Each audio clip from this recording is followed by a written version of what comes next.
राजस्थान में कांग्रेस आज 12 से अपने चुनाव अभियान का श्री गणेश कर रही है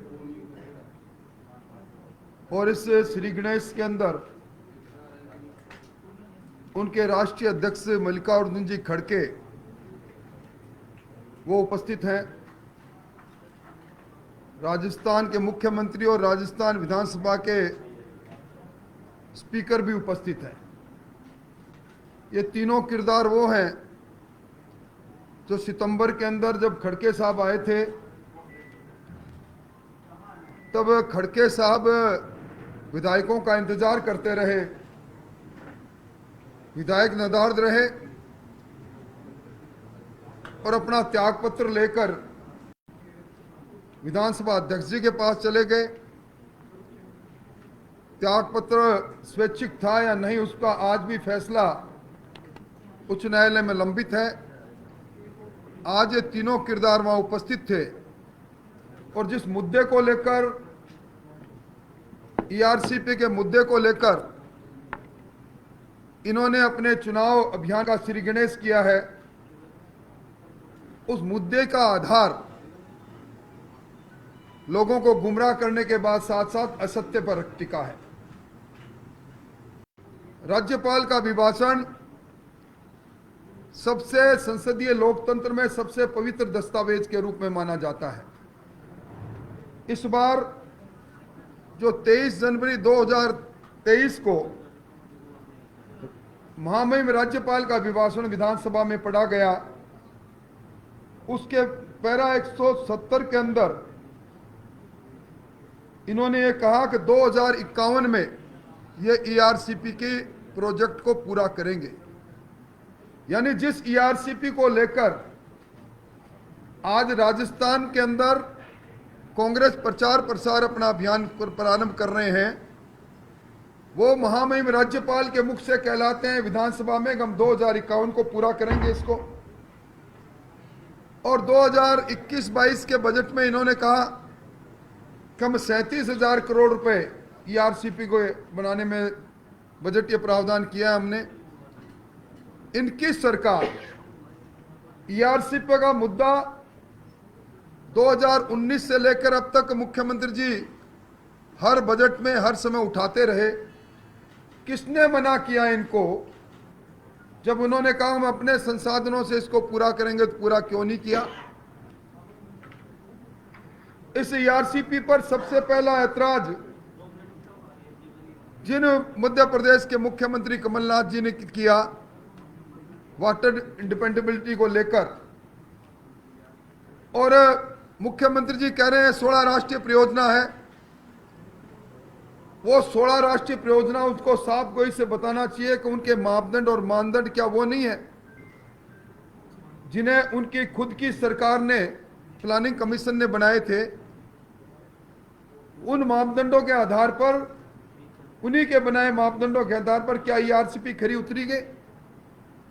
ईआरसीपी का झुंझुना पकड़ाकर लोगों को गुमराह कर रहे हैं। भारतीय जनता पार्टी कटिबद्धता के साथ कहती है ईआरसीपी का प्रोजेक्ट वसुंधरा जी ने बनाया, आने वाले समय के अंदर हमारी सरकार बनेगी, हम इसको पूरा करेंगे, निश्चित तौर पर पूरा करेंगे। यह सरकार वही सरकार है जिस सरकार को जल जीवन मिशन के अंदर जिसने भ्रष्टाचार की भट्टी को जलाए रखा, 16.5 किलो सोना मिला और जिसमें 38,000 करोड़ रुपए केंद्र सरकार ने जिसके लिए आवंटित किए और अब तक जिन्होंने 10,350 करोड़ रुपए खर्च किए हैं। राजस्थान के अंदर मुख्यमंत्री जी से मेरा सवाल है कि उन्होंने इस कानून व्यवस्था पर वो अपना मुख क्यों नहीं खोलते? राजस्थान के अंदर अगर मैं बीते 7 दिन की बात करूं, राजस्थान के अंदर 21 हत्याएं और 34 बलात्कार हुए हैं। अगर मैं बीते 1 दिन की बात करूं, राजस्थान के अंदर जिस प्रकार का अपराध और अपराध घटित हुए हैं वो किसी से छुपे हुए नहीं। कुल मिलाकर राजस्थान के अंदर पिछले 24 घंटों में रामगढ़ में एक नौजवान को चाकुओं से कोदकर मार दिया गया। जयपुर के मानसरोवर में एक नौजवान की हत्या होती है, भीलवाड़ा के कोटड़ी में नरकंकाल मिलते हैं, भीलवाड़ा में इस होटल संचालक को पीट पीट कर मार देते हैं, दूदू के अंदर एक पीट पीट कर एक व्यक्ति की हत्या होती है, और विद्याधर नगर के अंदर राजधानी के अंदर गोल्डी बराड़ के नाम से रंगदारी मांगी जाती है।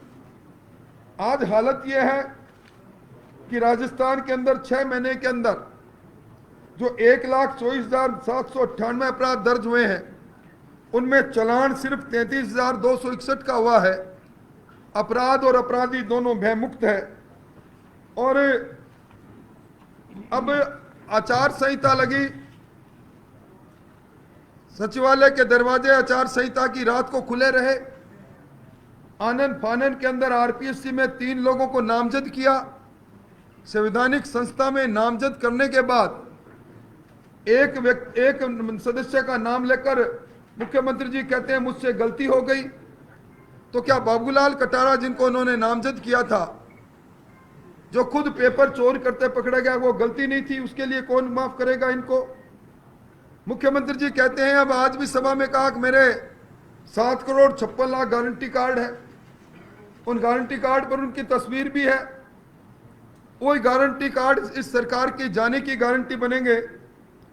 और आज इन्होंने जिस प्रकार राजस्थान को आर्थिक आपातकाल में ढकेला है, राजस्थान में the Rajasthan state power finance और फाइनेंशियल सर्विस कॉरपोरेशन लिमिटेड बनाकर 1,000 करोड़ रुपए हाउसिंग बोर्ड को, इस कॉरपोरेशन को ट्रांसफर किए लोन लेकर, फिर अपने कंसोलिडेट फंड में ट्रांसफर किए।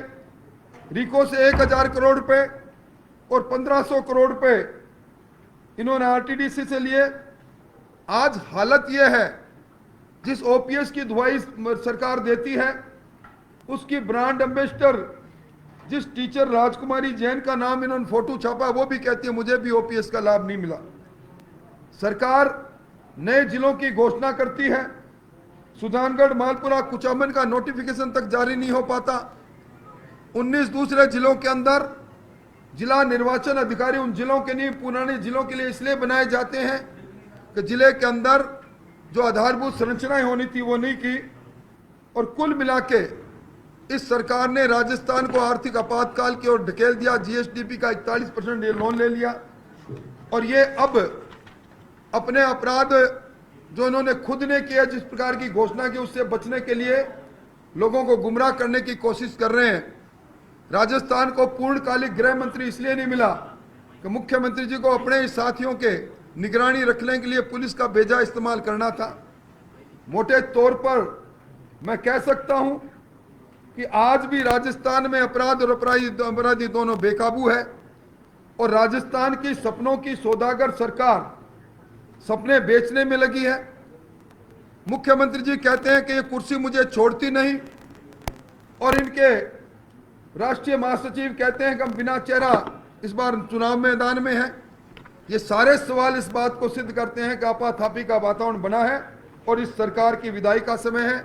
मैं आपके सामने सरकार ने जो अपने राज्यपाल के अभिभाषण में जो बोली, उसका दस्तावेज, और जो 21-22 में बजट में इन्होंने उस योजना को पूरा करने के लिए 37,000 करोड़ की घोषणा की, वो भी आपके सामने वितरित करूंगा।